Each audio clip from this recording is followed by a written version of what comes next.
Hey everyone, welcome again to the Rotten Horror Picture Show, the horror podcast where we talk about movies off of the Rotten Tomatoes 200 Best Horror Movies of All Time list.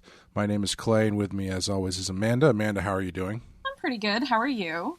I'm good. I've got my striped shirt and my lipstick on, and I'm ready to talk about the movie we're talking about today, which is number 45, A Girl Walks Home Alone at Night. 45? Yeah, 45, 96%, adjusted rating of 100.728. Wow. Had you seen this before? I did. I saw it right around the time it came out. Yeah. Okay. Did you find that did your opinion change on it at all the first time versus the second time or anything like that? You know, it did. I think the first time I watched it through, I was just so enamored of the sort of the aesthetic of it and the style that I kind of glossed over certain maybe less pristine aspects of it. And this time I kind of noticed a little bit more where things maybe felt a little bit thin and like kind of stretched out, you know. Yeah, I had not seen this one. I knew of it. It was one that I see talked about a lot. So I was really looking forward to watching it. And it was kind of not what I expected, but also exactly what I expected, if that makes sense. Yeah, actually it does. It does with this one. Well, let's take a quick break. We'll listen to the trailer and then we can get into it.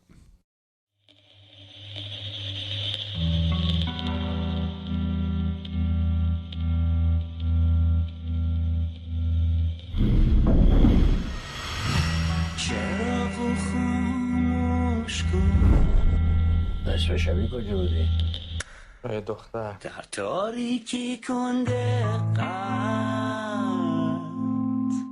منو نمیدونی چیزی که میبینی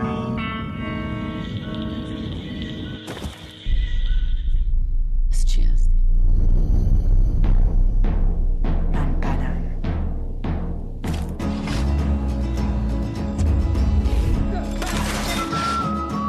اگه الان یه دونه طوفان میامد، یه دونه طوفان خیلی شدید از پشت اون کوه ها، چیزی عوض میشد؟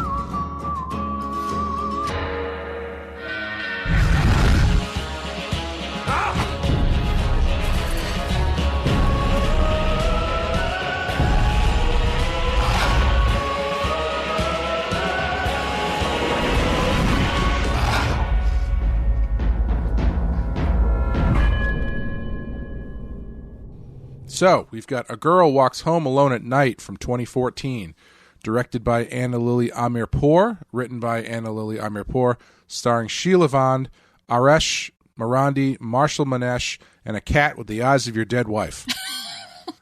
Amanda, what happens in this movie?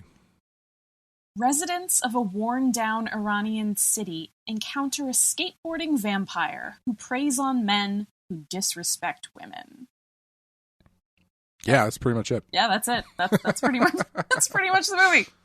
A few things you will find in this movie include a skateboarding vampire. Yep. Iranian indie rock. Gotta have it. Solo balloon dancing. Gotta have it. Urban blight. And questionable parenting. As always. On a roll. That's the point of this. We should just change the name of this podcast to Questionable Parenting with a question mark at the end. Because we have not missed one yet, so I'm pretty impressed. I feel like we definitely really squeaked some in kind of under the wire.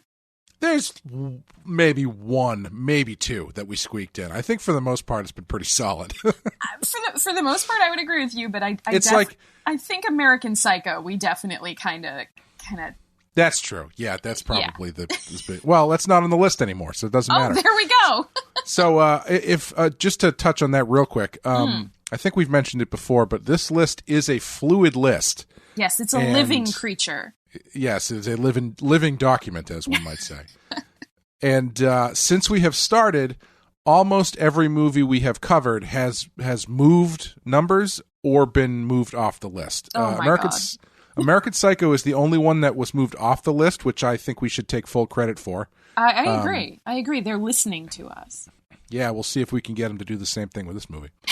But yeah, The Shining has moved. Texas Chainsaw has moved. Pretty much everything. I think the only one that didn't move was Frankenstein, maybe. And that sounds right. No, it did. No, I'm sorry, Oh. it did. Yeah, Frankenstein. No, I'm sorry. Frankenstein did not move. A Quiet Place, which was number 4, and Nosferatu, which was number 5. They just swapped spots. So, Quiet Place is now number 5. Sure, that is And, slightly corrective. I think so. I think A Quiet Place might want to swap spots with a movie like The Shining. a lot further down. Yeah, maybe The Shining. But Which, anyway, speaking of, how did The Shining move? it just moved down 3 spots. It moved from 101 to 103, and 101 is now Color Out of Space from 2019, starring Nicolas Cage. So I'm looking forward to watching that. So we are going to most likely hit double up on some numbers. Yeah. And the thing that's really going to drive people crazy, and I think I already said this in a previous show, is there are going to be some numbers that we don't ever hit. Because if a movie we've already covered goes to a number we haven't covered, we're not going to cover that movie again. So there's a possibility we might never cover number 103. So sorry, for all you completists and collectors out there, I'm sorry. It's going to really make you go insane. It would drive me nuts. Yeah. Yeah, this is I think kind of using that as a jumping off point. I think my biggest question is, would you call this a horror movie? I would not. Yeah. I think I just I don't know. I would not. Yeah, it has when I said that I didn't know what I was, it wasn't anything like I thought, but it was exactly what I thought. I think I mean that it was very much an art film, which I kind of wasn't expecting, but then as soon as it started, I was like, okay, I kind of know what this is going to be like. Mm-hmm. But it is very unique. But like the style is fantastic. The black and white photography is awesome.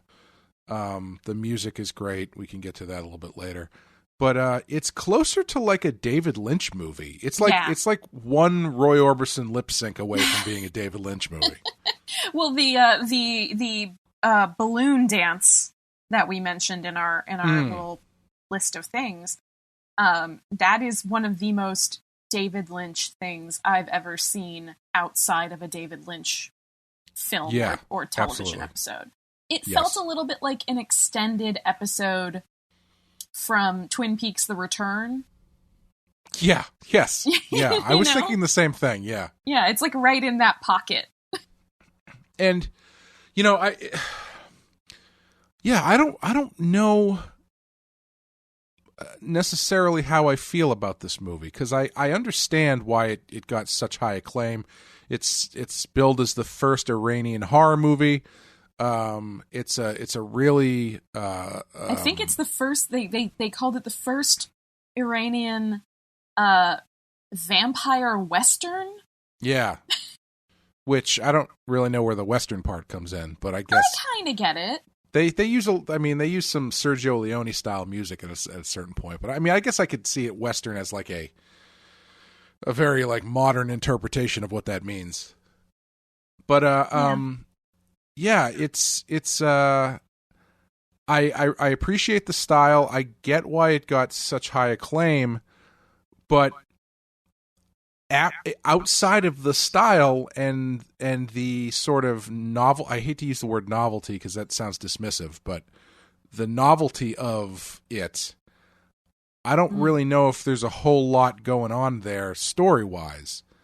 Unless it's just, I'm sure there's someone screaming at their computer or phone right now telling me that I'm missing all the symbolic subtext of everything. But and if we are, please tell us. Yes, we would please love do. to know. Like I genuinely would love a reason to love this movie. Yeah. Like Yeah, there's sorry, so go many ahead. things about it that I appreciate, and that it's like I feel like in certain aspects it kind of plugged some of my favorite things into an algorithm and like spit it out a little bit, with like the good soundtrack and the sort of like the feminist bent to it, and the sort of weird David Lynchian aspects, and all the kind of art housey stuff. Like, you know me, I'm a sucker for that shit. Right. So this was like kind of handed to me as like, aha, here, a movie for you. And then I watch it and I'm like, God, I really like, there's certain moments in it I find extremely beautiful. There are certain things about it, like visually, I find really interesting. Sonically, I think it's really well done, but there's something very flat. Yeah. Yeah. It all kind of has the same tone throughout. And I guess tone is not the right word. Maybe it is. But I it think doesn't goes... I'm sorry, you go ahead. It doesn't there's no up and down to it, really. It's all very much kind of a straight line as far as like performances and I guess the tone of the film, and it is pretty much just one thing throughout the whole for an hour and a half, which is, I mean, it's not terrible. No. I don't hate it, but no, I'm not saying I didn't like it or I think it's a bad movie or anything, but it's just, I don't know. I feel like it could have used a little bit more variation to it. I think so. So there's something that you've said a couple times, I think, about different movies we've watched and then talked about on this show, where you've pointed out that some of the movies that I think both of us have found the most fun to watch, or the most enjoyable, the most exciting, are the ones that ratchet up tension to a point. And then I think you've always put it as like the ball starts rolling downhill and then it just keeps picking up speed, and the tension kind of feeds into that, and there's something, it keeps building somehow to the climactic moment, and right. I don't think you get that in this movie. No, not really. It's what you would call the climax, I guess, is probably when she kills the kid's father, right? More or less. I think so, or is it when he goes to her and says, "All right, pack your stuff, we're leaving," and then he sees her holding the cat, and he has to kind of make the decision: am I still going to go through with this? Am I going to accept the fact that this girl probably killed my father and move on, or am I going to do something about it? I don't know. Yeah, it's tough to tell because it's all played so evenly. It's very like it hits one note beautifully, and then it just keeps hitting that note over and over again. Yeah, it's, if you want to get into the the metaphorical stuff going on, like I think the cleanest metaphor is that the vampire is sort of a metaphor for drug use, for lack of a better the people that she's killing are drug addicts essentially. I guess the homeless guy would probably also fall under that category. And she shows her, she shows her fangs and her evilness to that little kid as a way to sort of ward him off of doing bad things. So she's sort of like the embodiment of this tragic end, I guess. And I guess in that, because what I was going to bring up is I don't even think the kid knows that she's a vampire. Does she? Does that even come up? I'm sorry. When I say the kid, I mean the main guy there. Okay. The sort of Iranian James Dean. Yes. Yeah. I don't even think he ever finds out she's a vampire. Yeah, I don't think he does. I think she tells him at some point, "I've done bad things." Right. And he seems to just sort of shrug that off, like, I don't really care. I don't think there's ever like a revelation moment, which would maybe have been a way to add a climax to this. Yeah, like it's kind of interesting because it's not entirely dissimilar to like Let the Right One In or Let Me In, sort of, as far as what's going on, right? Yeah, where there's a sort of a female or female presenting feminine vampire who to the world around her is seen as like not a threat, and is therefore this sort of surprising figure of like violence and revenge in a way. Yeah. And then that sort of weird kind of, it's a seduction, but there's almost something innocent about it between her and is his name Arash? Is that? I think it's I got it right here. Hold on. It is Arash, yes. Arash. All right. We're probably going to butcher the pronunciations, but sorry guys. But yeah, there's something like, it's obviously there's a romance between them, but there's something innocent about it, at least from my viewing, like something, it doesn't feel carnal. It right. feels more, romantic, and something kind of like two people who are trying to survive in a very unforgiving and difficult world that treats them both very badly. And they find some sort of kinship and comfort with one another. And I think, that's very similar to Let the Right One In, which is an interesting kind of parallel. Yeah, I think, the more I'm thinking about it, I think this vampire as metaphor for drug use or just a general tragic end is pretty strong. Even to the point where, because she's killing all these men, so there is sort of this feminist seeming angle to it, and she saves the I guess she's a sex worker. Yeah. And as I'm thinking about it through that lens of that metaphor, it's kind of more to me that she's in the father overdosing and dying. Let's say the vampire's not a part of this.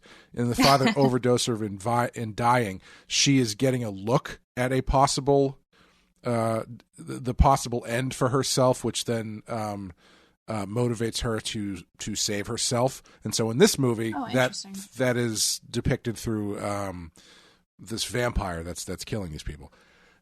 And with that in mind, I was thinking about the ending. And I don't know, like I feel like it's, part of me wants to say I wish that the main guy Arash made some sort of choice about, I mean, he does make a choice to go with her, but he doesn't know she's this monster, and maybe that's kind of the point of it, where he's making this choice. He's kind of dipping his toe into these. He's been selling drugs. Right. He's been kind of getting into more unsavory activity, and now he's got this agent of bad stuff, for lack of a better term, in his car, and he's choosing to go off with her, not fully understanding what the consequences of that are. Yeah, I mean, so I think I have a slightly different stance on Sure. on the girl. I think that there's definitely room for that reading of her as symbolic of this sort of bad ending that you're gonna face, or that's inevitable if you're involved in the drug trade and all of this. And I think that tracks. I think that definitely is a layer of it. But to me, the thing that's more prominent is that you mentioned it, the sort of feminist reading of it, I guess you would call it, that her victims are men. And other than the homeless guy, who I kind of, throws off my whole analysis, I guess. But with the guy who's the original drug dealer pimp sort of guy with the beautiful face tattoos, which, if anyone's interested, oh boy, his face tattoo is, I believe, Arabic for pussy stretcher. Just gonna let that sit there for a minute. Yep, just throw that out on the table and let everybody look at it. Continue what you're saying about your feminist reading of this movie. Sure, I'd be happy to. No, but so, she kills him and she kills Arash's father, but she doesn't kill Arash's father because he's a heroin addict. She kills him because he ties up Ati, the sex worker, forcibly injects her with heroin against her will. Like, that's why she kills him. She doesn't... Right. She could have killed him way before that when he was, doing heroin for a very long time, clearly. True. Yeah.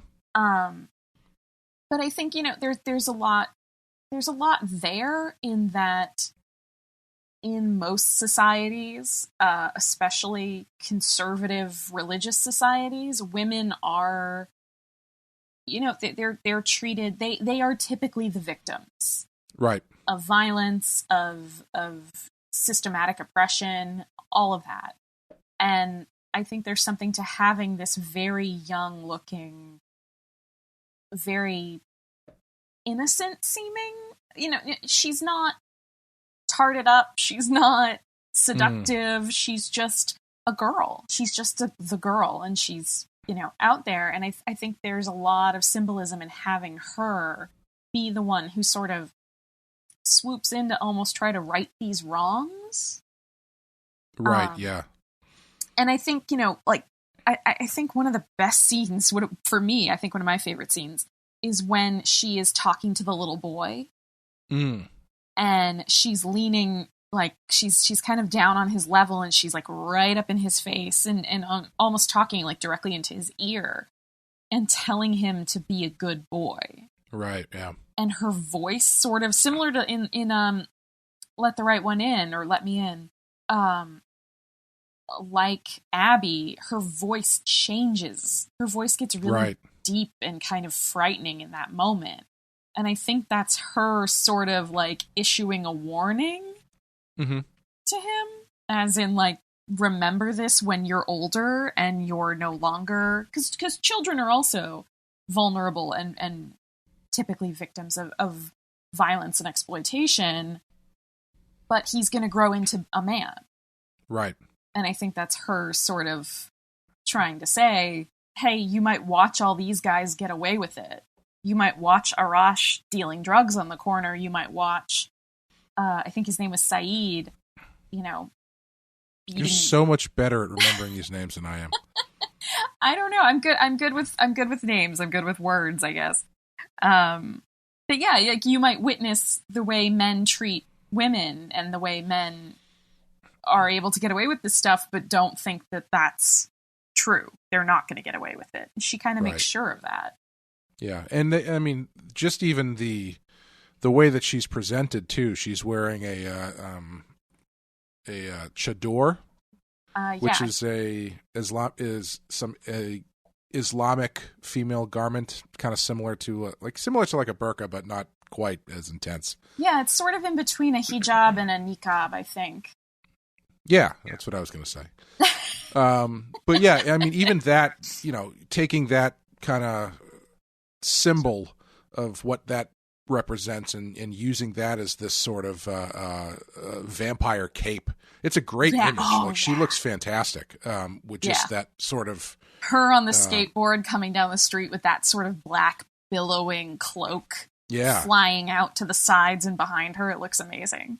Yeah, and it is taking someone who would usually be the victim and is the victim of the way that women are treated in certain societies, and definitely giving her the power to kind of push back on it. The the homeless guy is just throwing me off though, because it's like, is the killing of the homeless guy to show that she's not a good guy? Because I mean, if she doesn't kill the homeless guy, she's only killing bad guys, and so she kind of turns into this like vampire vigilante. But since she kills that homeless guy who didn't do anything, there is this just element of what she's doing seems like it's a good thing, but she's not Blade, you know. She is right. killing and eating people, just innocent people as well.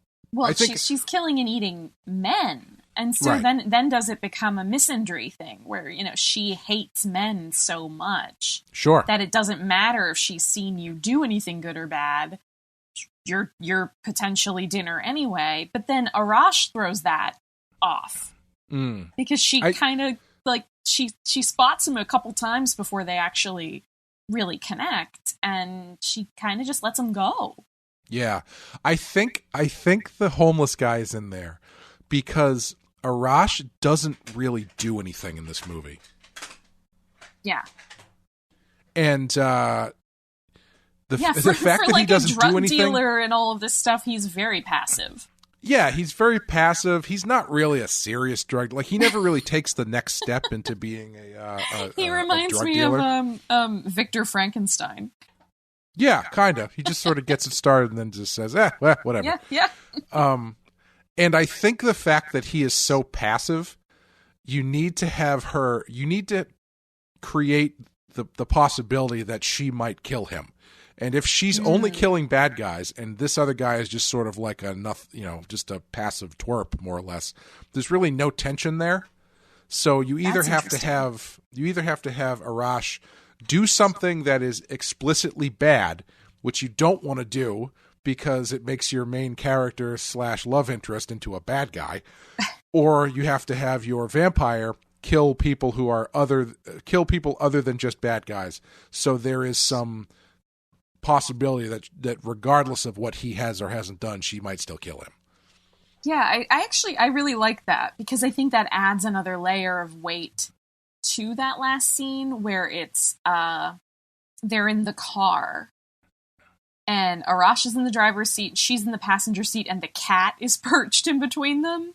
And they're all sort of like, all three of them are staring straight ahead into the darkness, into like the headlights of the car. And then they kind of turn slowly to look at each other.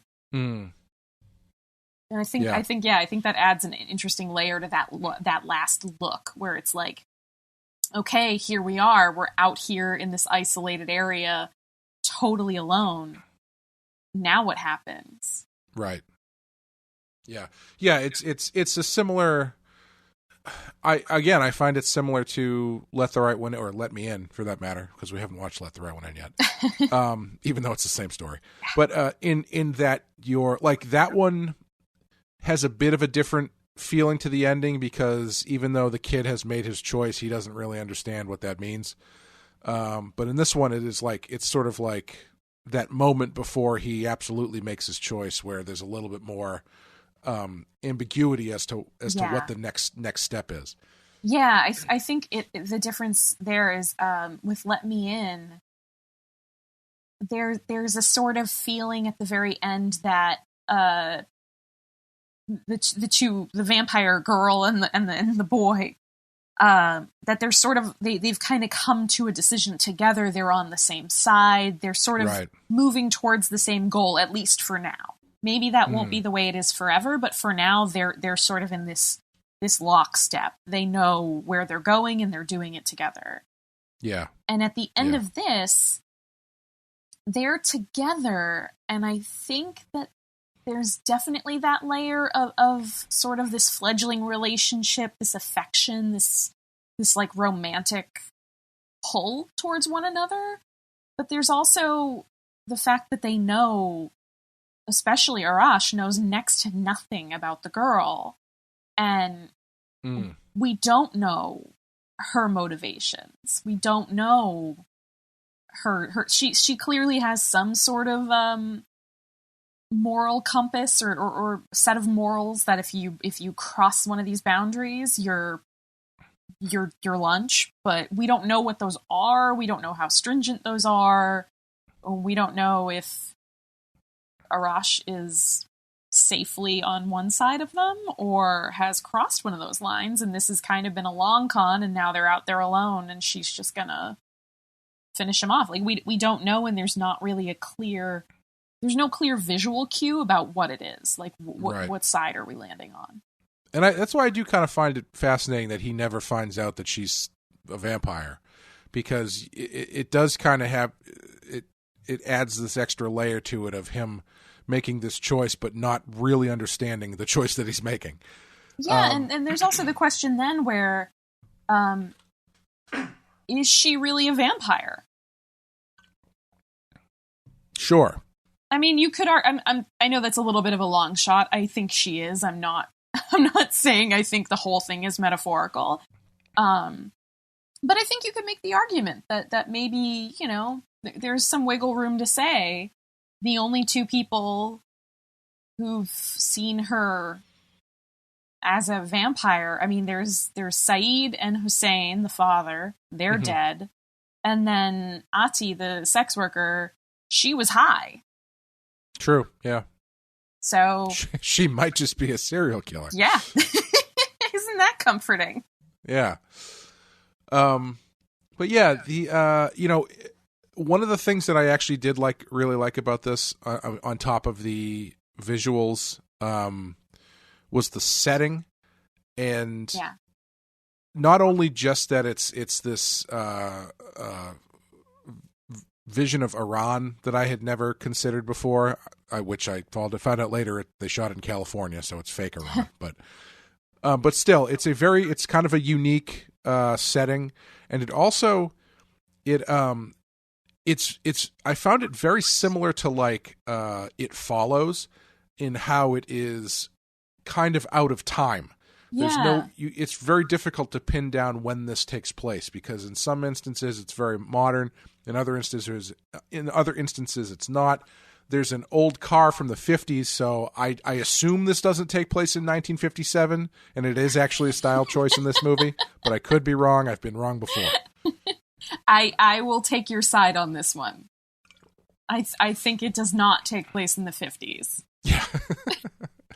I was like, it's possible, until I saw CDs and a Nintendo gun, and then I was like, okay, this is not the 50s. Right, but even those things, like how much of that is those things are still around in this particular city, which is clearly not prosperous and not thriving, so maybe they are a couple, not by choice, just by necessity, a couple generations behind in terms of technology, or how much of it is this was happening in the past. Like, we don't really know. We're never told. Yeah, and I do think that it does making that sort of style choice to kind of not really set it in a specific time, I think goes a long way with the atmosphere as well. Because it just makes it a little bit more dreamlike and a little bit more nightmarish. Which the more nightmarish and dreamlike horror movies can get, the better for me. Yeah, I liked that aspect of it, and I think it's interesting because I feel like different characters come from different time periods almost. Mm-hmm. I think Arash is very much, the sort of 50s Americana. He's got that car. He's got almost like a pompadour hairstyle. He's in the white t-shirt. And then the girl, she almost feels like she's from the early 80s maybe? Or mid 80s, that with sort of like a European more outside of the mainstream, like in her her apartment, her wall is covered with David Bowie and classic Madonna albums and all of these different things. She's got a disco ball. She feels like she's very much from that time, which is interesting to me. It's just I think by kind of dislocating it in current time, this movie is able to sort of like pick and choose the things it likes from different time periods and incorporate those things into the movie. Yeah. And the music goes a long way in doing that as well. The music is so good in this movie. Yeah, it's tough. We were watching it with some friends, and our friend Sean referred to this as, what did he say? It was a series of music videos in search of a story, Yeah. I think. Yeah, I think that was it. It was perfect. Like, yeah, that was kind of how I felt, where it's like the music choice is really great, and it feels, it's like this movie being as art housey as it is, with as good and sort of hip music choices as it has, it almost feels like film schoolish, sort of. But in like the best way possible, because the music is really good, and I found myself more drawn to it because of the music and the imagery than anything that was happening in the story, which unfortunately made the movie, even though it was 90 minutes, kind of drag for me, because anytime there wasn't music, it was just sort of like low talking for a while. Yeah, no, I totally agree, and it's tough because I think we've had similar conversations in the past about how certain movies feel like the writer or the director, they were trying to get somewhere. Like they had a vision and they were trying to get to a certain point with it, and maybe just didn't quite make it in this iteration. Yeah. Like maybe next time, maybe the next movie where they've had a little more time to sort of flesh out some of the ideas and maybe approach it from a different angle, it would feel a little more complete and a little more like they've sort of worked out the kinks of like, how do I take this vision and this concept that I want to execute, and how do I not just execute the concept but also make it a compelling and interesting movie? Yeah, because I think that's probably the thing that I'm it's tough because I feel like I'm backflipping a little bit to find things to praise about this, because I know how highly regarded it is, and it's just like I probably won't ever watch this again. I will listen to the soundtrack. I don't know if I'll ever watch it again. I might watch clips of it if I felt so inclined, but like, I don't know. It's the first movie that for me on this list that we've done where I didn't come away thinking about it like I wanted to watch it again. Like there was nothing that really grabbed me about it. And that, I think that kind of funnels into the discussion about whether or not this is actually a horror movie, because all of those other movies we've watched, they're horror movies, with the exception of American Psycho. Right. And they have a certain, they kind of tick the boxes on what that means.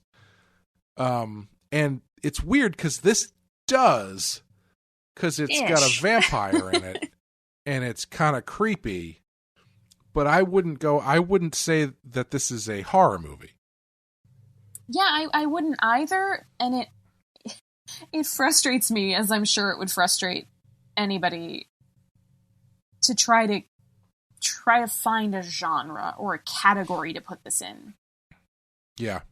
I feel like it's even more confounding than it was with American Psycho. Yeah. I think so too, which is weird because it actually has more horror elements in it than American Psycho does. Oh yeah, absolutely. It's like a vampire, a young woman who is a vampire goes around the city killing people. Yeah. It's like that sounds like a horror movie to me, but when you watch it, yeah, it's just not. I don't know. It kind of reminds me of when they were trying to make a Superman movie in like the mid 90s. They one of the mandates from the producer was that he didn't want him to wear the suit, and he didn't want him to fly. Oh, which are two very important things generally to what constitutes Superman. Yeah, I feel like without those things, you sort of just have average guy. Yeah, average guy who's just really strong, I guess. I don't know, Yeah. unless he didn't want him to be strong either. But and I kind of feel like something similar with this, where it's like you've got a vampire, and I guess she is doing vampire stuff, but there's not it's not really enough of it to feel like it was a it doesn't have enough of it to really feel like it warranted the use of a vampire, I guess is what I'm trying to say. Well, it's tough because like every time I think to myself, well, maybe it would have been interesting if there had been a moment where so Saeed, the pimp, Mm-hmm. if after his murder he had like a gang or a boss or some group of other higher up thugs who were gonna come to this city looking for whoever killed him. Hmm. And not that I would want to turn this into an action movie or anything, Mm-hmm. but just like have some sort of physical threat. Sure. And maybe they think it's Arash because So like a final boss, like a big like martial arts guy that she has to fight. Right, yeah, exactly that. He's got Yeah. like 7 swords and the whole Chun deal. Li from Bloodsport. Yeah. I mean, hell, I'd watch that movie. But I just more mean like if there had been something that necessitated her being a vampire, where she has to save herself or she has to save Arash, and in the process reveal herself to be this sort of superhuman creature. Or at the very least, have vampire like problems. You know, like she's never. There's never a point where she's with Arash where like, you know, she does that. They do that thing where like she can smell his heartbeat, or you know what I mean. Like this, she's never like desperate for blood. I'm not even sure she's drinking blood because she's very clean with her killing. I mean, she definitely ruined at least one shirt. Yeah. In this movie. But yeah, I don't know. It's just, you know, there's a movie that I love, and if people are familiar with this one and the one we're talking about, they might get on my case about loving one and not the other. George Romero did a movie called Martin in the 70s. You have told me to watch this, and I have not yet. Oh, we're going to get to it because I believe it's on the list, and if it's not, it will absolutely. And if be it's one not, of my it's picks. one of your wild cards. Yeah, and it's this really kind of interesting vampire movie about this kid who believes himself to be a vampire, and his Greek Orthodox or whatever Orthodox uncle also believes him to be a vampire, but it's not ever really told whether or not he is for real. And it has this very kind of similar feel to this, where it's a lot of it's almost more of like a family drama than a straight horror movie, but it also has a lot of horror elements in it. It's got, you know, he's a vampire, but he doesn't have fangs, but he does have to find a way to drink blood. So just think of some ways that a person might end up doing that, you know, whether it involves razor blades or, you know, knocking people out and stuff. It gets pretty hairy. And it has one of my favorite end scenes I've ever seen in a movie ever. Don't spoil it. I won't. But it's I think we're both asking in the end for the same thing, which is to sort of like give us more of like give us a reason she's got to be a vampire. Give us more of why her being a vampire matters to the story, because I know I was being kind of half like devil's advocate when I said maybe she's not, but you could have this movie and have her fully not be a vampire, and the totally. movie would be the exact same. Yeah, if instead of biting people in the neck, she's just got like a knife, it would be the same movie.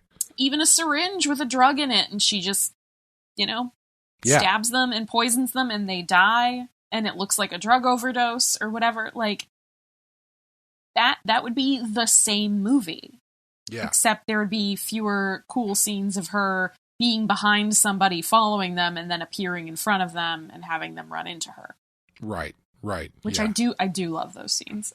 Yeah. You know, I know we're kind of being a little hard on it, but I will say the thing that I really do like about this is how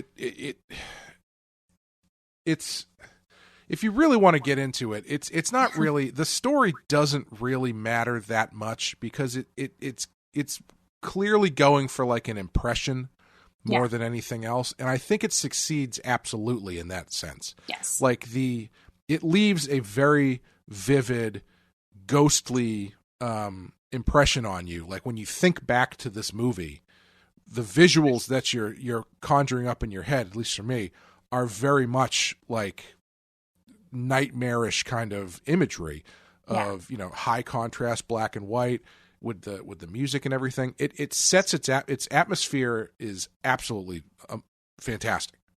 Yeah, no, I totally agree, and it reminds me, I don't mean to keep bringing up David Lynch, but I took a whole class on David Lynch in college. You kids in your weird college classes. You went to art school. I had my to friend. take science at art school. I also had to take science, so we're even. Yeah, you're supposed to take science. And I did. I also just took a class on David Lynch and Freud. So in this class, you know, we watched a lot of David Lynch, and we read a lot of like stuff about Jung and Jungian archetypes and Freud, and his mostly focused on his work with dreams. I'm actually really jealous. I would love to have taken that class. It was a really great class. If there's anything resembling it that's still out there, my professor's name was Professor Monk. He was great. It was an awesome class. But yeah, like this reminded me of, like I said, like an extended version of an episode of Twin Peaks: The Return, or even just like a reinterpretation of something like Eraserhead. And I mean, every episode of Twin Peaks: The Return is an extended episode of Twin Peaks: The Return. You know what I'm saying? That's so true. I still have not finished it. I haven't. I've got like 4 episodes He makes left. you work for it, man. He makes you work for everything. You got to the 9 Inch Nails episode, right? Yes. Okay, yeah, that's the one where he really makes you work for that one. But when you get there, it's like, okay, this entire series was worth it just for this. But anyway. Yeah, but so it does do that it does a great job, like you were saying, of giving that sort of like you're half in a dream, half awake, that feeling of dislocation. Yeah. And I think it's really beautifully shot too. Yeah, absolutely. Yes. The DP on this was a person named Lyle Vincent, and I guess it was sort of like a it was co-imagined by him and the director, visually anyway. And you know, it's definitely calling back to stuff like Nosferatu and more German expressionist stuff, because I mean, even her look is does not seem out of place in like The Cabinet of Dr. Caligari or something like that.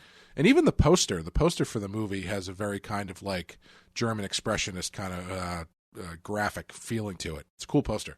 Yeah, and the Atty, the sex worker, and then the person who dances with the balloon. They have this sort of like elaborate, like I don't like Weimar Republic sort of era like makeup on. These like painted on eyebrows, a very white face, this sort of like sculptural but narrow, like the dark lipstick. Yeah. They've got like very specific looks. I think that's part of what's bugging me about this movie is I feel like they were going in the right direction, but they didn't go far enough. Like it's not weird enough that the normal stuff doesn't feel boring, and it's not a normal story enough to propel you into between the scenes of weirdness.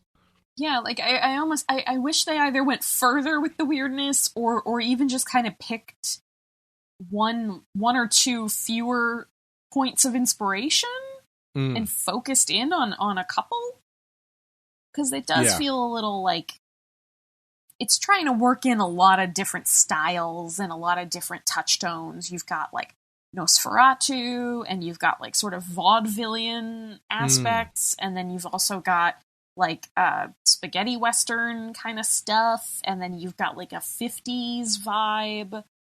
It's just a lot. It's a lot to hold in a 90-minute movie with a very simple plot.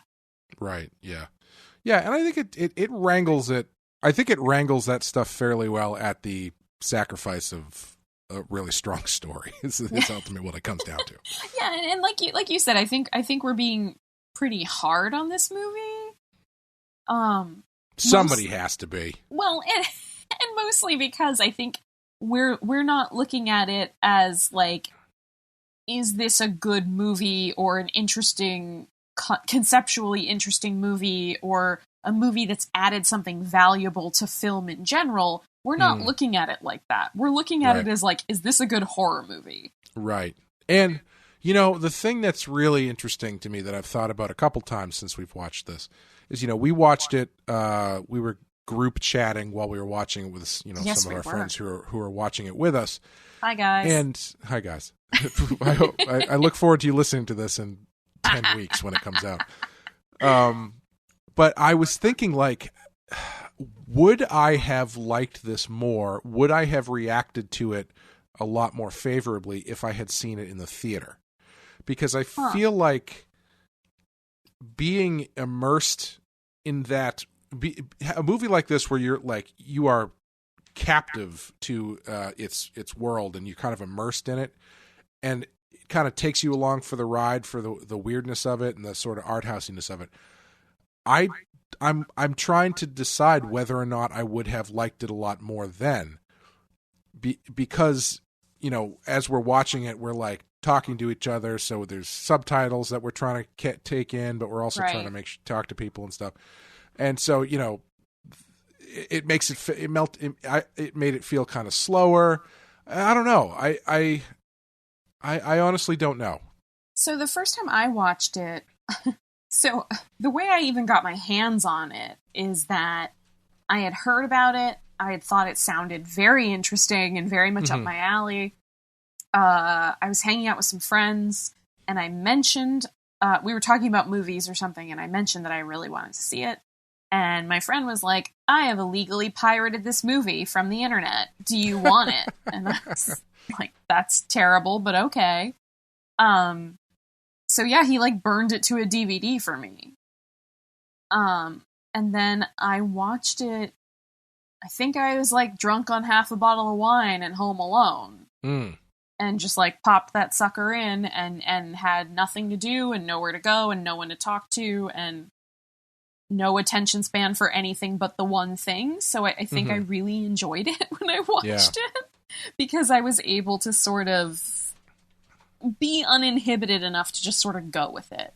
Right. I wasn't trying to analyze anything about it. I wasn't trying to like talk to anyone about it. No one was sort of like, wait, who is that? What's happening there? I could just kind of let it happen, I guess. Yeah, and you know, I think about The Innkeepers too, where it's like if we had been watching The Innkeepers with a group of people, I don't know if I would have responded as positively, because the reason I liked The Innkeepers so much was I was ready to just be immersed in that thing. Yeah. And it really worked on me because my mind was open for that sort of movie. But if we had been watching it with other people, I don't know if I would have been able to focus as much on it. So yeah, I don't know. It's you know, maybe we're giving it short shrift. I don't know. Well, it's tough. It is tough because so we had done our Texas Chainsaw Massacre sort of group chat while we watched that, and some of our friends joined, some of the patrons joined, and that one was really fun. Like, I actually really appreciated the group chat on that, and I think it's maybe because, and I don't know if this was the same for you, but I've seen that movie a couple times. Yeah. Like, I've seen it enough, and it's pretty, there's a lot of action, but there's not a lot of, like, detail you really need to remember. Right. So I think it's just the type of movie that's conducive to talking in a group while it's on, and it's got such an entrenched and well-known history and position in the canon. So like a lot of our patrons and different people had some really interesting like tidbits that they knew and like facts and points of view on it that added to it for me because I was already so familiar with the base product. Right. Yeah. Yeah. And, this one, this is a tough one to watch with people, I think, is the problem. But it kind of leads me into the final question, because it's not a scary movie. And if we're putting it on a list of the 200 best horror movies of all time, this is ranked pretty high at number 45. Would you do you feel like this is a deserved placement? Should it be moved higher or lower on the list? Should it be taken off the list? Because apparently we have the power to do that. I think I have such a hard time because I think that there's something to be said for representation and for, giving other voices and getting a point of view on these sort of tropes, like the classic vampire, but through like the lens of like, an Iranian filmmaker. Like, oh, definitely, yeah. I don't want to eliminate it because I feel like that just there's so few movies on this list already that aren't by sort of like Americans white guys or European. Yeah. But I just don't know if the list. I just don't know if it belongs. I can't justify it when I think about all the other horror movies that exist, and I am positive that there are other filmmakers, Persian filmmakers or Iranian or from that region who've made legit horror movies, like jump scares and tension and all of that should probably be on this list before this movie. It's actually in a fairly interesting place because on either side of it, you've got Drag Me to Hell at number 46 and Ready or Not at number 44. Huh. That's an interesting three to have to group together like that.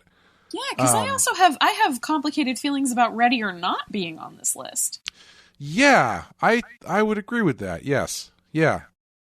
It's this pocket right in the middle here is really interesting. We really set ourselves up for some shit using this list as the basis of our podcast, didn't we?